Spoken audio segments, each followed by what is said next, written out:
আমাদের সরকারি স্থাপনা, সরকারি যানবাহন, সরকারি কর্মকর্তা কর্মচারী, পুলিশ বাহিনীর সদস্য, এমনকি আমাদের সাংবাদিক বন্ধুদের ওপরেও মর্মান্তিক হামলা হয়েছে।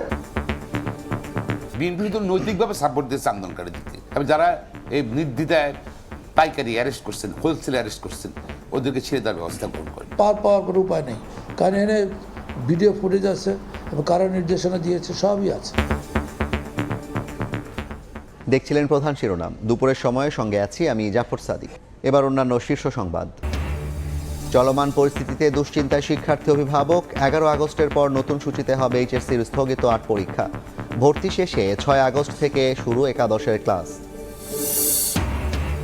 ঘাটতির দোহাই দিয়ে 1 মাসে শুধু আলু পেঁয়াজেই 1,500 কোটি টাকা লুট। ব্যবসায়ী সিন্ডিকেটের কাছে অসহায় ভোক্তা।